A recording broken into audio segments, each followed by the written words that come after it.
आदाब, सत श्री अकाल। आप लोग को मेरा चैनल कैप्टन स्वपन मिश्रा में स्वागत है। मैं आपको रिक्वेस्ट करूंगा कि मेरा वीडियो को लाइक कीजिए, शेयर कीजिए, कमेंट कीजिए और बेल आइकन को भी दबा दीजिए ताकि जब भी मैं वीडियो करूं तो जो उसका नोटिफिकेशन आपको पास पहुंच जाएगा। दोबारा फिर आपको मैं धन्यवाद देता हूं। आप लोग रियली अभी तक मेरे को बहुत सपोर्ट किए हैं। मैं एक अटलास हाथ में लेकर आया हूँ। आज कुछ वैसे ही जियो पॉलिटिक्स का कुछ बात करेंगे। आप जानते हैं बेसिकली मैं स्पेशलिस्ट इन जियो पॉलिटिक्स, इसका और बात करेंगे। ये जो मैं अटलास दिखा रहा हूँ, मैं उसको ये ग्लोब में भी कर सकता हूँ, लेकिन ये आपको ठीक से दिखेगा नहीं, समझ में भी नहीं आएगा। लेकिन अगर जरूरत पड़ेगा तो ग्लोब को भी यूज करेंगे। हाँ, शुरू करते हैं वीडियो।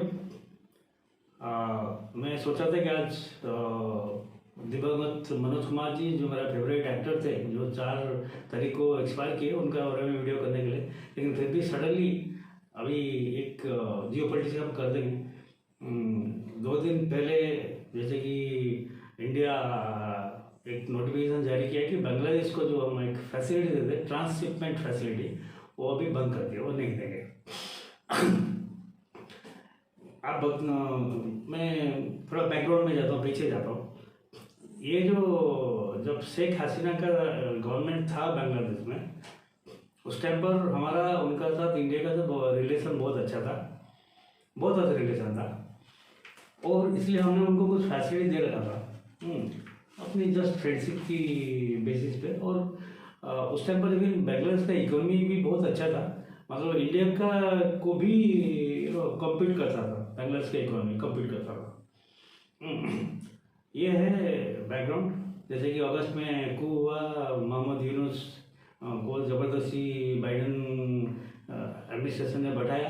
बाइडन एडमिनिस्ट्रेशन ने पैसा खर्च करके कू कराया। क्यों कराया ये तो मैं पहले बता चुका हूँ, शेख हसीना भी अपना स्टेटमेंट में बता चुके हैं।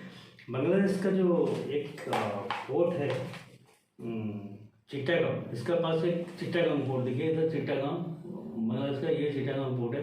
इसका बाजू में एक छोटा सा आइलैंड है, छोटा सा आइलैंड, इसमें हैबिटेशन नहीं है, कोई लोग नहीं रहते, तो उसको अमेरिका चाहता था कि वो उसको दे दे लीज में, और वो उधर एक वॉच स्टेशन टावर बैठाएंगे, जो कि चाइना को का जो उस एरिया में जो सी मूवमेंट है, अपना जो भारत महासागर में, उसको मॉनिटर कर सके।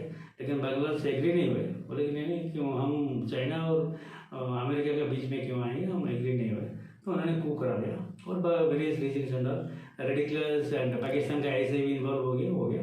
तो अभी वो आने के बाद बांग्लादेश तो जो क्या कंडीशन है सब लोग देखे हैं एक्चुअली, टोटली अनर्की हो गया है।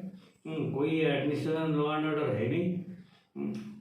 उसके बाद तो इमीडिएटली जब हिंदू का ऊपर बहुत काफ़ी अत्याचार हुआ, मंदिर तोड़ा गया, ये तोड़ा गया, तो इंडिया में अपना स्क्रू टाइट करना शुरू कर दिया। काफ़ी वार्निंग दिया, नहीं माना। अदानी जो उनका मेन पावर सप्लायर है, उनका उसका पर काफ़ी बिल बाकी था $800 मिलियन का, उन्होंने अपना रिड्यूस कर दिया। उनका जो मेन सोर्स ऑफ जो इनकम है, जो टेक्सटाइल इंडस्ट्री है, वो धीरे धीरे बंद होना शुरू हो गया है। अभी प्योरली एक एनआरकी चल रहा है, जैसे चल रहा है। तो इस बीच में क्या हुआ कि ये यूनुस ने एक्चुअली उसको दिमाग नहीं है, और वो जो हिलरी क्लिंटन थी और बराक ओबामा थे, उनको पैसा वैसा दे के नोबेल प्राइज ले गया था, लेकिन उसको बना दिया एडमिनिस्ट्रेटर और बोले कि मैं प्रेसिडेंट बन गया हूँ। वो इलेक्शन करेगा, इलेक्शन में टालता जा रहा है, बोलते कि अगली तो प्रेसिडेंट मैं ही हूँ, इलेक्टेड प्रेसिडेंट मैं ही बनूंगा। उसने जाके एक स्टेटमेंट दे दिया चाइना। हाँ, उससे पहले जब ट्रम्प ने टैरिफ लगाया तो हमारा ऊपर लगाया 26% और बांग्लादेश का ऊपर 34%। बाकी ट्रम्प और चाइना का टैरिफ का जो अभी चल रहा है 125%, उसके बारे में एक सेपरेट वीडियो बना, अगली वीक में बनाऊंगा, next week I make a separate video in minute details actually. और इंडिया का पोजीशन क्या है कि मैं बनाऊंगा उसका पर सेपरेट, इसका मैं मिक्स नहीं कर रहा हूँ।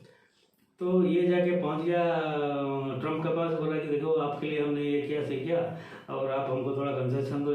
ट्रम्प बोला फुट, साला बाइडेन का चमचा, हाँ कुछ नहीं सुना जाए, उसको भगा दिया। तो इसने भागे भागे जाके पहुंचा चाइना के पास, 1 हफ्ता पहले। चाइना को जाके चाइना को थोड़ा मस्का मारने के लिए उसका जूता पुता पॉलिश कर दिया, फटाफट पॉलिश करके जिनपिंग अंकल को बोला, देखो अंकल एक काम करो, देखो ये जो 7 सिस्टर है, 7 सिस्टर को बताता हूँ मैं। इंडिया के मैप देखिए, ये देखिए इंडिया का मैप, वेस्ट बंगाल यहाँ पर लगा हुआ है। यहाँ पर एक चिकन नेक जो सिलीगुड़ी कॉरिडोर कहते हैं, chicken neck around 21 kilometre by 7 kilometre. अगर ये कट हो जाता है तो नॉर्थ ईस्ट जो है 7 सिस्टर्स, अरुणाचल, असम, देखिए अरुणाचल, असम, नागालैंड, मणिपुर, त्रिपुरा, मिजोरम, ये सब कट हो जाएगा। तो चाइना को मस्का मार के उसने बोला कि आपको एक सिलीगुड़ी जो 7 सिस्टर का सिलीगुड़ी सेक्टर के पास में एक छोटा सा एक पुराना एयरबेस है, उस वो एरिया को आपको थोड़ा दे दूंगा काम यूज करने के लिए। एंड ये टोटली लैंडलॉक है, एक्चुअली ये भी 7 सिस्टर लैंडलॉक है, तो कुछ ये नहीं कर पाएंगे, आप उसमें आके अपना मॉनिटर करते रहो। ये जो जोग्राफिकल जो है, तो ये बोल के आ गया। मतलब basically he was trying to put a pressure tactics on India के ऊपर, तो प्रेशर बिल्टअप कर रहा है कि शेख हसीना को वापस करो, उसको एक्सट्रैडिट करो। ये तो इतना आसान थोड़ी है, चला शेख हसीना क्या तैबूर रहना है उसको एक्सट्रैडिट करके रहेगा। तो एक बड़ा कंट्री का प्राइम मिनिस्टर था, मोस्ट पॉपुलर प्राइम मिनिस्टर था, तो उन्होंने जाकर पहुँच गया। तो मोदी जो है उन्होंने बोला ठीक है बेटे आजा, अभी आया तू पहाड़ के नीचे, अभी आया वोट पहाड़ के नीचे। मोदी ने ट्रांसशिपमेंट बंद, अभी समझते हो ट्रांसशिपमेंट क्या है? ये जो ये था बांग्लादेश का जितना एक्सपोर्ट है, ये देखिए ये है बांग्लादेश, ये बांग्लादेश, ठीक है, ये ढाका। बांग्लादेश का जितना एक्सपोर्ट है वो टोटली इंडिया का ऊपर डिपेंड करता था।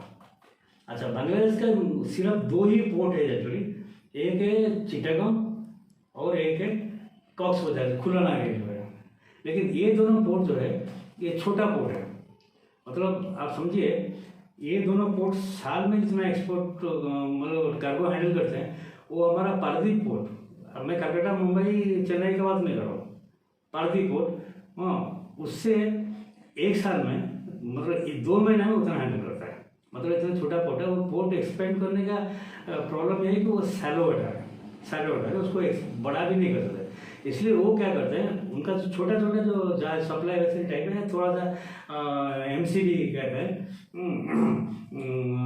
वो उसमें वो अपनी सामान लोड करके उसमें मार्क करते हैं for Australia, for Greece, for Iran, middle east, ऐसे मार्क करके कंटेनर भर के आके यहाँ पर कलकत्ता में, इधर से नजदीक है कलकत्ता, ये कलकत्ता नजदीक है, 24 मिनट पड़ जाएंगे, कलकत्ता में डंप करते हैं।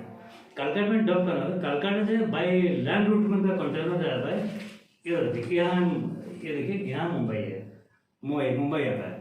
इसके बाद मुंबई से फिर बड़े बड़े जो कार्गो, ये बड़े बड़े कार्गो या टैंकर या कंटेनर जो भी है, यहाँ से वो जाके दूसरा घुसता है, यहाँ से होके जाओ गल्फ में जाओ, इसमें जाओ, उसमें जाओ, यूरोप में जाओ, इस साइड में अगर वर्ल्ड मैप देखें तो सोने जाता, ये इनका ट्रांजिट पड़ता है। ये अगर इनको जब बंद कर दें, हाँ ये जो इनका, उसके बाद एक दिल्ली में एक उनका एक अपना जो एक बहुत बड़ा कंटेनर डिपो है, इनका जो आता था जो कंटेनर, तो छोटे छोटे जहाज में आके कलकत्ता में लोड करते थे, अनलोड करते थे, वो कलकत्ता से दिल्ली में भी जाता था। दिल्ली में वो क्या करते, दिल्ली से जो फॉरेन के लिए जाता था उनका मार्क होता था, दिल्ली के से वो जाते थे नेपाल, भूटान और म्यांमार होके फिर वो आगे ज़्यादा चाइना, ये तो थाईलैंड, चाइना लगभग सुसाइड में जाता। फिर चाइना में 3 पोर्ट, उनमें से एक पोर्ट यूज़ करते थे, वो वहाँ से सिंगापुर, जापान, वियतनाम उस में जाता। इनका जो ट्रेड रूट बांग्लादेश का यही था। तो क्या हुआ, ये अगर बंद कर देते हैं, अच्छा ठीक है, आप बोले कि बांग्लादेश के साथ तो म्यांमार का बॉर्डर कुछ अराउंड 130 किलोमीटर बाकी, ये हमारा देखिए, ये म्यांमार है, हाँ। तो यहाँ से करके म्यांमार को यूज़ करके वो चाइना वगैरह भेज सकता है, चाइना मैंने भेज सकता है। लेकिन ये जो एरिया है ये पंगे वाला एरिया है। इसमें एक अराकान आर्मी है, इसका ऊपर में एक वीडियो बनाया था एक्चुअली, उसका कब्जा है। वो अराकान आर्मी जो जब म्यांमार में सिविल वार शुरू हुआ, वो एक इंडिपेंडेंट ऑर्गेनाइजेशन निकल गया, वो अपने अपना एरिया में एक अपना छोटा सा ऑटोनोमस किंगडम करना चाहता है, उसमें बांग्लादेश का कुछ एरिया भी इंक्लूडेड है as per they are claim and. तो इसमें जो माइनर हो गए भेज नहीं सकता कि मैंने यहाँ पर तो लुटेरे बैठा हुआ, सारा कार्गो लूट लेंगे, लूट लेंगे वही भेज देंगे जिसको भेज के, तो ओनली उसके पास कोई रास्ता नहीं है। अभी इनका कार्गो जो निकलेगा, ये श्रीलंका में उनका श्रीलंका में 2 बड़ा प्लॉट है, एक त्रिकोमली है, यहाँ पर एक कोलंबो है, ये त्रिकोमली है, एक कोलंबो है।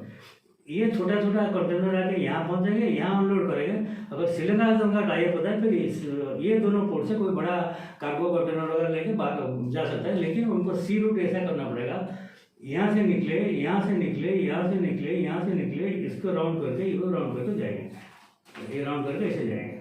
हाँ, तो समझिए जो 1 रुपया जो इंडिया का थ्रू में ट्रांसशिपमेंट होता था, जो उनका कॉस्ट जो पड़ता है, ये जो इंडिया को टैरिफ लेवल लेता नहीं था एक्चुअली, एक्सपोर्ट का पर तो ये इंडिया में तो इंपोर्ट नहीं कर रहा है, तो इसको तो एक्सपोर्ट ड्यूटी नहीं लेता था, इंपोर्ट ड्यूटी नहीं लेता, वो तो सीधा कंटेनर जाता, और जो ट्रांसपोर्टेशन कॉस्ट जो लेता था, इतना ही है। तो अभी इतने चक्कर में करेगा, और बाद में नेपाल, भूटान, म्यांमार वगैरह, ये म्यांमार इसमें वो कैसे भेजेगा सामान, और ये अगर बाकी जो उसका अगर ट्रेड रूट ये कंट्रोल कैसे न कैसे चलाता है, तो 1 रुपये का जो कॉस्ट है, ट्रांसपोर्टेशन कॉस्ट जो है, वो जाके 10 रुपये बैठेगा। तो अभी बताइए बांग्लादेश इकोनॉमी का क्या होगा, क्या हालत होगा। मैं मतलब मोदी को मैं बोला ना, बहुत क्लेवर है, पक्का व्यापारी है, गुजरात है, गुज्जू, उसका खून में व्यापार बैठा हुआ है, बैठे खून में काट देगा तो बिजनेस बिजनेस बिजनेस, और वो जानता है कि कहाँ मारना है, कोई गोली बोली वो बम वाली रोड मारना, ये करना, कारपेट ढोने की जरूरत नहीं है, पेट में लात मारो। लात तो पीठ में पड़ता है, पीठ में लात मारने से कि गुस्सा पड़ने से, गांठ में पड़ने से कोई समझ जाएगा, लेकिन अगर पेट में पड़ेगा ना, खाना नहीं मिलेगा ना, तो घुटने पर आ जाएगा। अभी बेटा अभी यूनिस का दिमाग काम नहीं कर रहा है। अभी जयशंकर को फोन करके इसको घुमा के बोल रहा है कि भैया बचा लो बचा लो बचा लो बचा लो बचा लो। लेकिन मोदी अभी जैसे पाकिस्तान जितना भी कोशिश कर रहा है, पाकिस्तान ने भी इसे जो कर दिया, जितना कोशिश कर रहा है, मोदी सुनने वाला नहीं। मोदी बोला कि जैसे पाकिस्तान को भिखारी बनाया, अभी तुम्हारा बांग्लादेश वालों को तुमको भी भिखारी बनाऊंगा। उनका टेक्सटाइल इंडस्ट्री धीरे धीरे बंद हो रहा है। रेमंड्स जो हमारे इंडिया का कंपनी, उनका भी एक फैक्ट्री उधर था, वो भी अपना फैक्ट्री वगैरह बंद करके बिजनेस वाइड अप करके इंडिया वापस आ रहे हैं।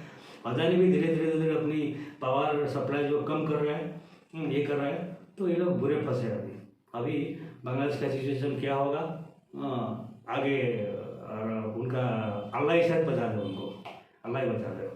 दूसरी बात है, before I wind up I take just other 5 minutes something ये टॉपिक को वाइंड अप करने के लिए। अभी देखिए रामनवमी गया, उसका पर मैं वीडियो जो किया था बहुत स्मूथली गया, कोई एब्सोल्युटली ना कोई पत्थरबाजी ना कोई ये बाजी, बहुत स्मूथली इस बार गया रामनवमी प्रोसेसन और गया। सेम है ईद का बाद मुस्लिम भाइयों का जो एक ताजिया निकलता है, प्रोसेसन निकलता है, वो भी बहुत अच्छा गया एब्सोल्युटली गुड। लेकिन अभी जो वक्फ बिल का ये में ये सब थोड़ा सा कुछ एरिया में ये थोड़ा बदमाशी करना शुरू कर दिया है ना। ये जो मुल्ला मौलवी रहते हैं, जो ये बाकी जो ज़्यादातर मुस्लिम में बोला ना, लोग मूर्ख है, मतलब अनएजुकेटेड है, ये कोई बोल दिया चलो। अभी मुर्शिदाबाद जो स्पेशली एक्चुअली वेस्ट बंगाल में ज़्यादा होता है, मालदा मुर्शिदाबाद वगैरह ज़्यादा होता है, क्योंकि वहाँ पर know that is the state sponsored actually. हाँ, ये ममता दीदी अपनी वोट बैंक के लिए, स्पेशली मुस्लिम वोट बैंक के लिए, और जनरली जिस डिस्ट्रिक्ट में मुस्लिम पॉपुलेशन ज़्यादा होता है उसमें ज़्यादा लड़ा हुआ है। जैसे आप देखिए मुर्शिदाबाद, अभी 3 दिन से इंटरनेट बंद है, 12 पुलिस वाले घायल है, 1-2 पुलिस वाले मर चुके हैं, बाकी कुछ हिंदी लोग मर चुके हैं। कोई ये तो पूरा मतलब केओस सिचुएशन है। तो अभी उनका स्टेट पुलिस संभाल नहीं पाई, तो सेंट्रल गवर्नमेंट BSF को भेजा है, बड़ा सिक्योरिटी फोर्स BSF को जो भेजा है, तो BSF जो अपना इंडो बांग्ला बॉर्डर में जो पोस्ट में चेक पोस्ट में ये करते थे, उनसे कुछ विड्रॉ करके इधर भेजा है, तो उसको कंट्रोल करने के लिए। अभी क्या होता है कि ये प्रॉब्लम क्या होता है, जो लोग एक्चुअली प्रोटेस्ट वगैरह करते हैं वो लोग मतलब अराउंड 30% वो बांग्लादेशी रहता है, बांग्लादेशी घुसपैठी है। अभी बात है कि मैंने एक किसी हमारे ग्रुप में मैंने एक वीडियो छोड़ा था, तो उन्होंने बोला कि घुसपैठियों को अंदर आने कौन देता है, होम मिनिस्ट्री तो अमित शाह का पास है ना। प्रॉब्लम यह है कि मैं बताता हूँ, पाकिस्तान से घुसपैठिया जो आते हैं पाकिस्तान बॉर्डर से, वो तो मारे जाते हैं। हाँ, पूरा स्ट्रिक्ट आदि बीएसएफ और ये पेट्रोलिंग है, मारे जाते हैं, क्योंकि वहाँ पर टोटली फेंसिंग हुआ है। लेकिन बांग्लादेश का जो बॉर्डर है अभी तक कंप्लीट फेंसिंग नहीं हुआ है। फेंसिंग नहीं हुआ मतलब टोटल जो बांग्लादेश से हम बॉर्डर में थोड़ा स्ट्रैटेजी देता हूँ, हम जो बॉर्डर शेयर करते हैं टोटल बॉर्डर है 2216 किलोमीटर का टोटल बॉर्डर। उसमें स्टेट्स देखिए, ये है, ये बांग्लादेश, ये वेस्ट बंगाल, ठीक है। ये जो बांग्लादेश में इसमें हमारा मेघालय भी बॉर्डर शेयर करता है, त्रिपुरा भी शेयर करता है, आसाम भी शेयर करता है, ये सब 3-4 स्टेट, नॉर्थ स्टेट भी शेयर करते हैं, और बाकी वेस्ट बंगाल भी शेयर करता है। तो वेस्ट बंगाल का जो शेयर जितना करता है उसका जो 412 किलोमीटर्स। अभी टोटल जो फेंसिंग हुआ है अराउंड 1653 किलोमीटर का फेंसिंग हुआ है, जो मैंने अमित शाह का एक पार्लियामेंट में जो ये कर रहे थे उस टाइम पर मैं नोट किया था एक्चुअली। और अभी जो बचा हुआ है अराउंड 563 किलोमीटर का फेंसिंग बचा हुआ है। उसमें से एक कहते हैं डिफिकल्ट लैंडस्केप, जो कहीं नई है, कोई कुआं है, कोई जंगल है, कोई है, उसमें से भी घुसपैठ लोग आते हैं। रात को डूब के कोई छोटा सा नाव में आते हैं, आगे घुस जाते हैं, इंडिया में घुस जाते हैं। वो सब टाई अप होता है, मतलब इंडिया घुसने के बाद कहाँ रहोगे, कहाँ खाओगे, और तुम्हारा जो स्पेशली बंगाल में होता है, वेस्ट बंगाल का जो है, और बंगाल का जो 412 किलोमीटर का जो है वो अभी तक फेंसिंग नहीं हुआ है, क्योंकि जो land is a state subject. वो ममता दीदी अलाउ नहीं कर रहा है कि यहाँ पर फेंसिंग करके बीएसएफ का पोस्ट वगैरह ये किया जाए। तो बीएसएफ ओनली फूड पेट्रोलिंग जिसको कहते हैं वही करते हैं, छोटा मोटा कोई काम नहीं करते हैं, फेंसिंग नहीं हुआ है। तो दिस इज ऑल्सो है मेजर वे ऑफ इन्फिल्ट्रेशन। और यहाँ पर क्या होता है ना, ये टोटली स्टेट स्पॉन्सर्ड होता है। हाँ, टोटली स्टेट स्पॉन्सर्ड होता है। स्टेट मतलब ये ममता दीदी का कहने पर होता है, उनका मतलब वो जानते हैं क्या होता है, क्योंकि उनका स्टेट में से काम करता है, पुलिस उनका है, स्टेट में से काम करते हैं। सॉरी, मैं थोड़ा ये निकाल देता हूँ, 1 minute, sorry for interruption.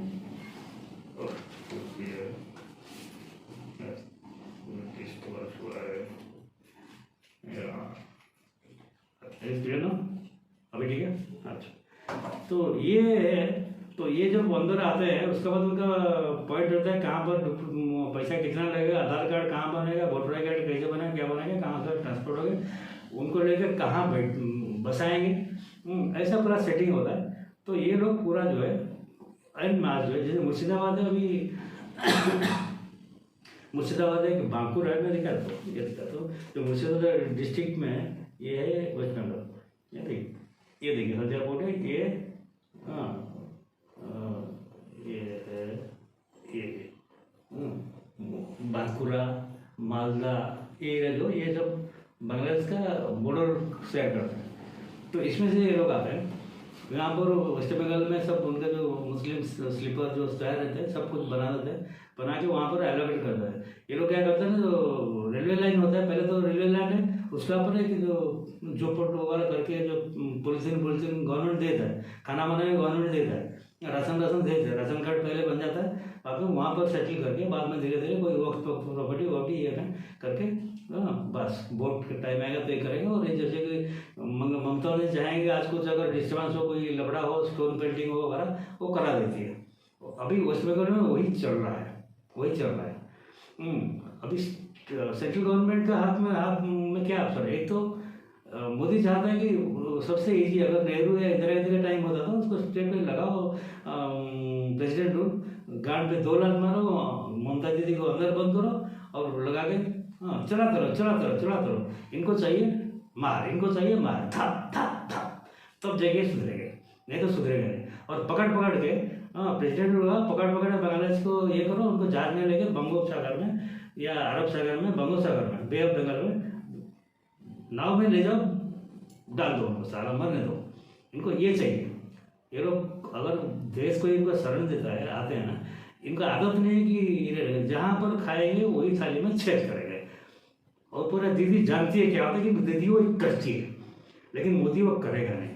Nehru Indira Gandhi होते तो कर चुके होते थे, लेकिन मोदी चाहता है कि नहीं, हम पब्लिक का सामने अपनी बात रखेंगे, पब्लिक जब हमको वोट देके इलेक्ट करके लाएंगे, हम बंगाल वेस्ट बंगाल में गवर्नमेंट बनाएंगे। Modi is very patient person and उसको पता है क्या करना है, किस टाइम में किस सीए में क्या करना है। तो Modi is keeping silent. Next year election होगा, उसमें हम लोग देखते हैं क्या बात आगे की सिचुएशन। लेकिन फिर भी दीदी भी समझ रहा है कि मतलब कौन सा लेवल तक जाएगा। अगर ज़्यादा लेवल पे ये करके रबर तो टूट जाएगा ना, अगर टूट जाएगा तो दीदी खत्म हो जाएगा। हाँ, उसको एक बार जाएगा तो अंदर बाहर नहीं निकल पाएगा। तो यहीं पर मैं आज वही बांग्लादेश का ऊपर सोचा था बनाने के लिए बना दिया, और साथ में मुर्शिदाबाद में वक्फ बिल का जो एजुकेशन तो हो रहा है, मतलब लखनऊ में हुआ है, बंगाल में हो रहा है, दिल्ली में हो रहा है, कश्मीर में हो रहा है, लेकिन इस तरह भावना नहीं हो रहा है। मतलब बिहार में हो रहा है, but it is like a peaceful sort of thing. मतलब काला बैच ये करते पीसफुल। जब तक कोई गवर्नमेंट का प्रॉपर्टी, पब्लिक का डिस्टर्बेंस, रास्ता बंद कर दो, ये कर दो, एयरपोर्ट को किसको जाना है नहीं जा पाएगा, कोई हॉस्पिटल नहीं जा पाएगा, कोई स्कूल ये में नहीं जा पाएगा, ये गलत चीज़ है, ये चीज़ नहीं होता है। बंगाल को छोड़ के बाकी और जगह में जितना प्रोटेस्ट हो रहा है वो बिल पे मैं देख रहा हूँ, ये नहीं हो रहा है। तो यहाँ पर आज मैं मेरा वीडियो ख़त्म करता हूँ। अगली वीडियो में करूँगा मनोज कुमार के बारे में, फिर थोड़ा सा हम सेंट्रल एशिया की तरफ जाएंगे। और थोड़ा करने से पहले और एक थोड़ा सा चीज़ मैं बोल देता हूँ, थोड़ा सा जुड़ूंगा मैं 1 मिनट के लिए। हमने पाकिस्तान का बदमाश देखो, हमने पाकिस्तान को बोला था भैया, जैसे कि बांग्लादेश का साथ हमारा ट्रांसशिपमेंट ये है, तुम हमको एक रोड दे दो, हम लोग जो एक्सपोर्ट करेगा जो सामान अफगानिस्तान में। जब अफगानिस्तान में हुआ था कुछ ह्यूमैनिटेरियन एड जो है जब छोड़ के गए अमेरिका, और अब तालिबान रखे, उस टाइम पर हमने कुछ सामान भेजना चाहते थे, हमको रास्ता दो, लेकिन उन्होंने मना कर दिया, बोला नहीं देंगे। तो हमने बोले कि हम पैसा का चलेगा, रास्ता हम बना देंगे, हम पैसा का चलेगा, रास्ता बना देंगे, जिसमें तुम्हारा भी भला होगा, हमारे भी भला होगा। और हम लोग अफगानिस्तान में जाके एक बार अफगानिस्तान में जो पहुंच गए, ये देखिए अफगानिस्तान का जो ये है अफगानिस्तान, इसमें पहुंच गए तो उसके बाद तो सीधा ऊपर जाएगा तो ताजिकिस्तान, कजाकिस्तान, जो सेंट्रल एशिया में